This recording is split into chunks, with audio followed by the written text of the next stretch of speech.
And legal compliance. इन सारे मुद्दों से जो संबंधित एक्सपर्ट हैं वो अपनी बातों को आपके सामने रखेंगे। कार्यक्रम को आगे बढ़ाते हुए मैं अनुरोध करूंगा Shri S K. Dura, CGM, NABARD Uttar Pradesh regional officer की सर आप मंच पर आसीन हों। मैं अनुरोध करूंगा श्री उदय भास्कर सर से, CGM FSDD NABARD head office. मैं अनुरोध करूंगा हमारे principal Shri M P. Rao sir से, एम.एस. राव सर से कि वो मंच पर आसीन हों, और मैं अनुरोध करूंगा हमारे डायरेक्टर श्री निरुपम महोत्रा से कि मंच पर आसीन हों।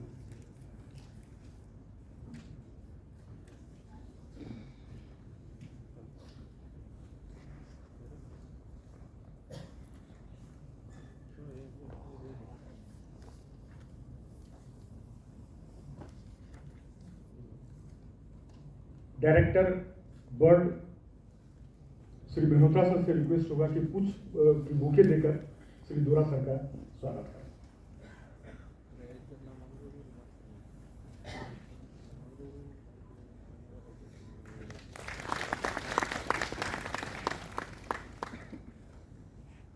सर से रिक्वेस्ट होगा सीजीएम एफएसडीडी श्री उदय भास्कर सर को बुके देकर स्वागत करें।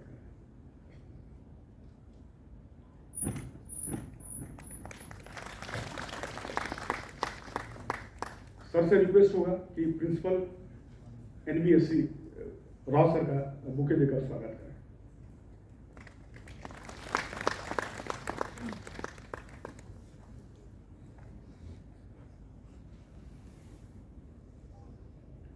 कार्यक्रम को आगे बढ़ाते हुए मैं हमारे डायरेक्टर श्री निरुपम महोत्रा सर से रिक्वेस्ट करूंगा कि सभी अतिथियों का स्वागत करें और इस कॉन्क्लेव के ऑब्जेक्ट के ऊपर भी प्रकाश डालें। सर।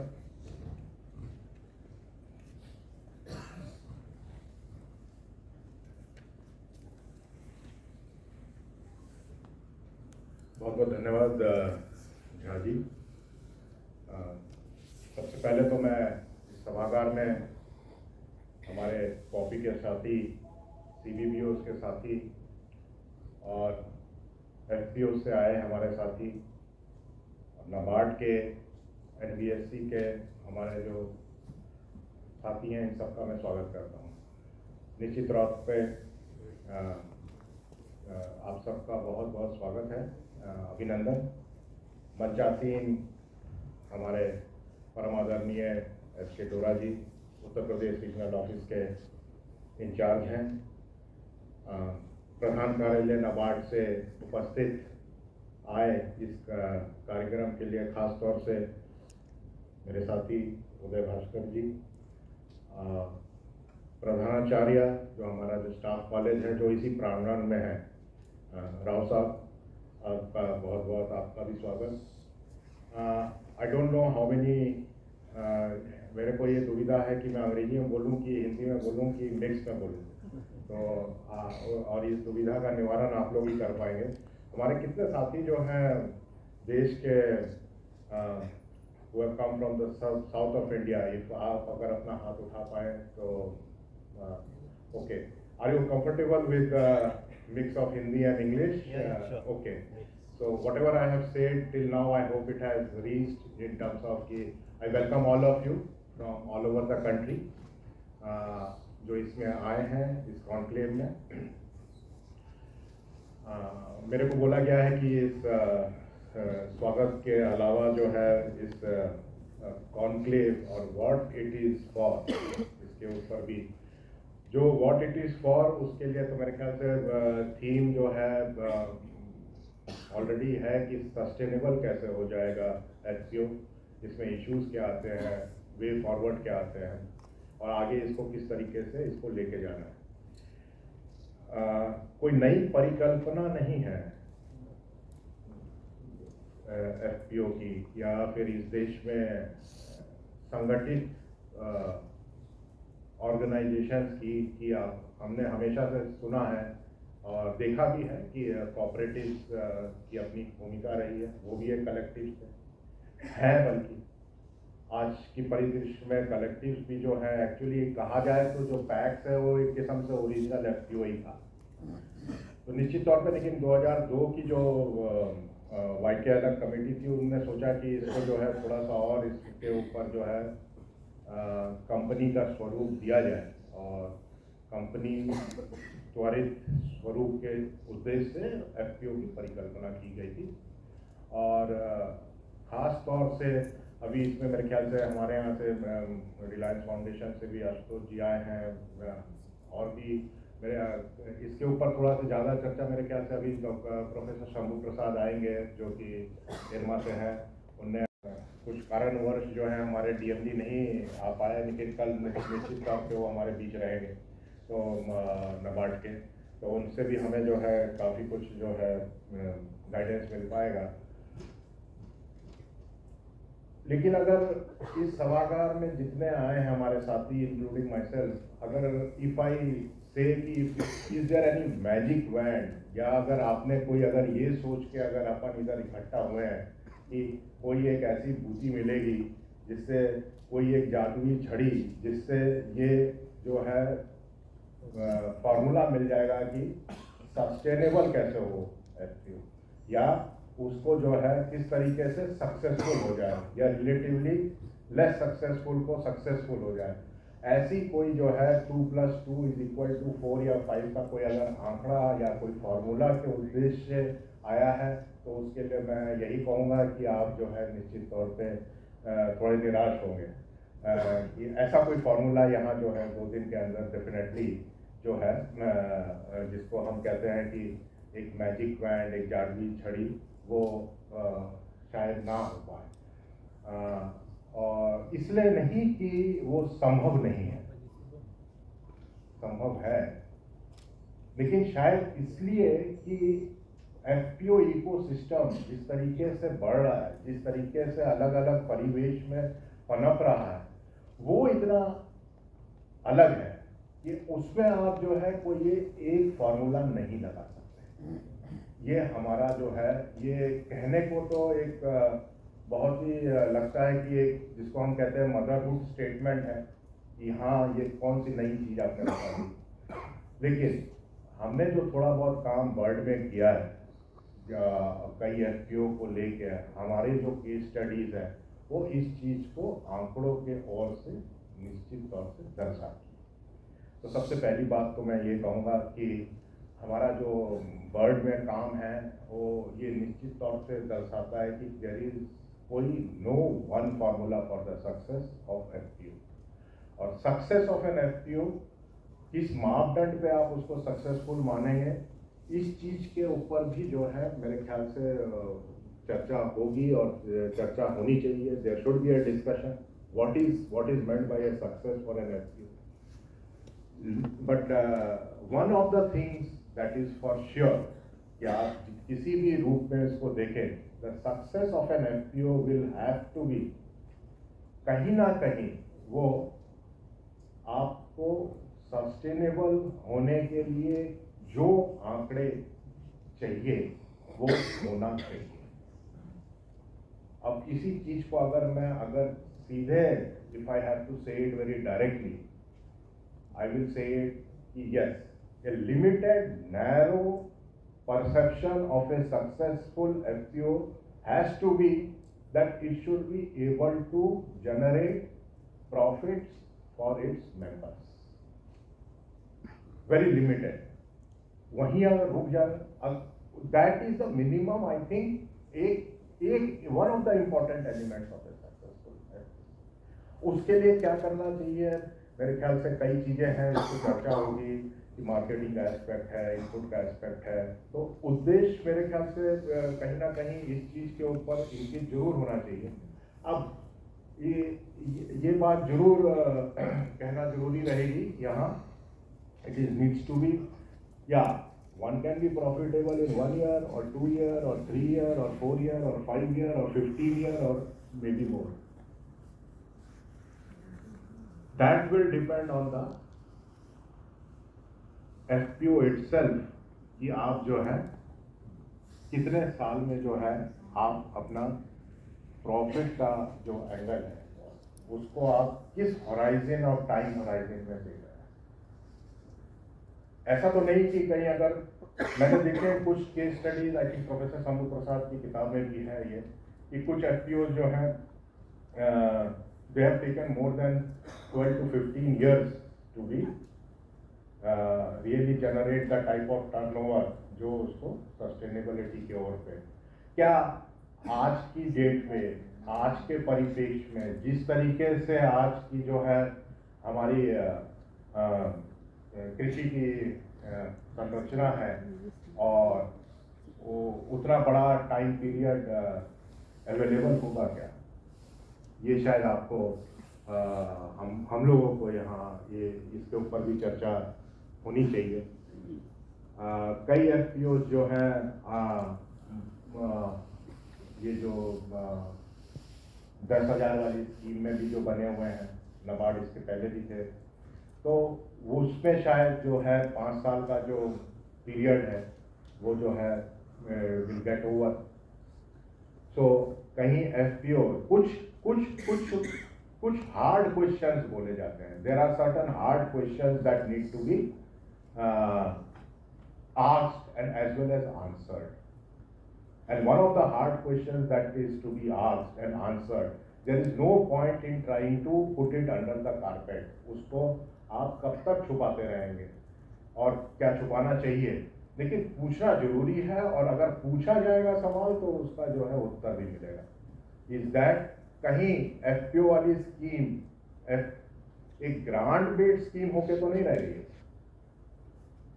और अगर ऐसा है तो निश्चित तौर पर ये जो है एक अगर दुर्भाग्यपूर्ण स्थिति रहेगी, क्योंकि जितना अगर अपनी कृषि अर्थव्यवस्था को देखें तो मेरे से ज़्यादा जानकार लोग इस मंच में मौजूद हैं, लेकिन एक आंकड़ा मैं आपको जरूर आपके साथ साझा करना चाहूँगा, और निश्चित तौर पे आपने इस आंकड़े को जिया है, और वो जो आंकड़ा है कि 1970-71 में, जिसको हम कहते हैं कि average size of land holding, एक औसत लैंड होल्डिंग साइज भारत में एग्रीकल्चरल सेंसस के हिसाब से थी, वो करीब 2.28 हेक्टेयर की थी।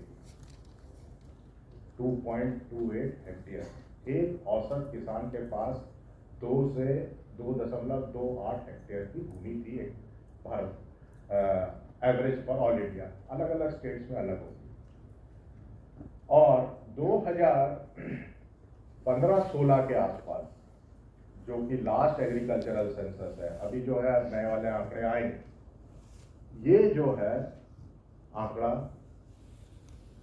करीब 1.08 हेक्टेयर हो गया, मतलब कि 1 हेक्टेयर हो गया, तो आधे से कम हो गया भूमि का एवरेज साइज। लेकिन इससे आप क्या निकाल सकते हैं, या हम इससे क्या समझ सकते हैं? आधा तो हो गया, लेकिन एग्रीकल्चरल प्रोडक्शन तो आधा नहीं हुआ ना, वो तो बढ़ ही गया। ये चीज दर्शाता है कि अगर लैंड होल्डिंग साइज आपने नीचे भी कर दिया, लेकिन कुछ ऐसी चीजें डेफिनेटली हुई कि आप, और इसका श्रेय हमारे जो कृषक हैं उनको जाता है, क्योंकि आज जो है निश्चित तौर पे even if the land holding size has reduced by more than half in the last 40 years, but the food grain production has crossed more than 300 million turns. और इसमें अगर हॉर्टिकल्चर प्रोडक्शन अगर हम जोड़ दें, क्योंकि लैंड तो उसी से, चाहे हॉर्टिकल्चर हो जाए चाहे एग्रीकल्चर हो जाए, तो वही करीब 300 और जोड़ दीजिए। In fact horticulture production is larger than the food grain production, तो करीब 600 मिलियन टन हो गया। दो चीजें निकल के आती हैं कि ये कब तक ये संभव है। बहुत दिन तक ये संभव नहीं है, क्योंकि अल्टीमेटली आपका टोटल फूड ग्रेन प्रोडक्शन तो बढ़ गया है, लेकिन अगर आप एक पर कैपिटा साइड से अगर इनकम की ओर उसको अगर देखेंगे तो वो घटते चला गया। And that is what is important. Ultimately अगर मैं नौकरी भी कर रहा हूँ तो मैं क्यों कर रहा हूँ? I need to have an income, I have a family to support. Is the income from agriculture and horticulture enough in a declining average land holding size for the farmer is the question. And if it is not enough, what are the pulls and pressures that are acting your kids? And is there any institutional framework जो इस चीज को incorporate कर सकता है और इसको जो है इंटरनलाइज करके what is supposed to be over a negative factor can it be converted into positive factor? और वो जो पॉजिटिव फैक्टर मेरे को दिखाई देता है कि और कोई तरीका नहीं है, ये जो है एफपीओ की जो परिकल्पना और अवधारणा है इसी से हो पाएगा। और इस चीज के लिए I think it is not only A question of sustainability of the FPO. मेरा ये मानना है the sustainability of the FPO is necessary for sustainability of agriculture in this country. कृषि की सस्टेनेबिलिटी से FPO की सस्टेनेबिलिटी जुड़ी हुई है, क्योंकि और कोई तरीका ऑफ द फार्मर मैंने बोला और ऑफ द फार्म। तो ये कई चीजें जो है निश्चित तौर पे 2 दिन की एक कोशिश किया है और हेड ऑफिस के साथ हमने कई चीज़ें जो हैं इसमें चर्चा जरूर होगी कि क्या है एक minimum size of A cluster, क्या होनी चाहिए, ब्रेक इवन पॉइंट क्या होना चाहिए। कुछ जो है टेक्निकल चीज़ों से जो है हाथ जो है नहीं खींचा जा सकता। वो चीज़ें जो हैं अगर एक बिजनेस चलाना है तो उसकी जो है जैसे कहते हैं ना कि उसकी ग्रामर आपको आनी चाहिए, पूरी आए पार्शली आए, कि आप ऐसे लोगों को एम्प्लॉय करें कि जो है उस चीज़ को आप समझिए। सबकी जो है चर्चा डेफिनेटली होगी और इसमें कुछ टेक्निकल सेशन भी होंगे। हमने एक्सपर्ट्स भी हैं यहाँ जो अपनी आपकी यहाँ बात रखेंगे। एक्चुअली अगर कहीं ले दे के देखा जाए तो ये कार्यक्रम जो है 2 दिन का यह आपका कार्यक्रम, this is for you and for all of us. आपस में चर्चा करिए। जब भी कुछ जो है सक्सेस की जो स्टोरीज हैं और कुछ फेलियर्स की भी जो स्टोरीज हैं या नॉट सो सक्सेसफुल स्टोरीज हैं, क्या दिक्कतें आ रही हैं क्या, तो खुल के एक चर्चा हो। निश्चित तौर पे जरूरी नहीं है कि हर चर्चा का परिणाम जो है कोई जादुई छड़ी टाइप उसका आंसर मिले, लेकिन चर्चा इसलिए जरूरी है क्योंकि इससे जो है हो सकता है कि हमारे जो केरल से भाई आए हैं वो ऐसा कुछ कर रहे हों जो आपको जो है पता ही ना हो, और आप जो कुछ कर रहे हो उसके जो है समस्याओं का हल they must have already found a way out. तो why we should not take advantage of that. और इस पे मैं ये भी चाहूँगा कि आप लोग जब चर्चा करें, क्योंकि हम बर्ड के प्रांगण में हैं, बर्ड अपनी तरफ से एफपीओ ट्रेनिंग के ऊपर जो है काफ़ी कुछ करता रहता है और अब एक जो है भारत सरकार भी एक डिसेंट्रलाइज्ड फ्रेमवर्क बना रही है ट्रेनिंग का, जिसमें बर्ड को ये जिम्मेदारी दी गई है कि एक सुदृढ़ तरीके से मास्टर ट्रेनर्स एफपीओ सिस्टम के लिए वर्नाकुलर भी तैयार की जाए और फिर स्टेट वाइज जो है इंस्टीट्यूट्स इंकित होंगे, they will be identified and they will take care of the training. आपको मैं ये भी चाहूँगा कि आपको अगर आप में से अगर कुछ लोग आए हैं बर्ड की ट्रेनिंग में या आना चाहते हैं, तो ट्रेनिंग सिस्टम्स में आपको क्या लगता है कि कौन सी ऐसी चीज़ें और होनी चाहिए या नहीं होनी चाहिए, इसके ऊपर भी जो है हमारे को जरूर सुझाव दें और इसके ऊपर भी चर्चा होनी चाहिए। और इन शब्दों के साथ मैं एक बार फिर आप सबका पुनः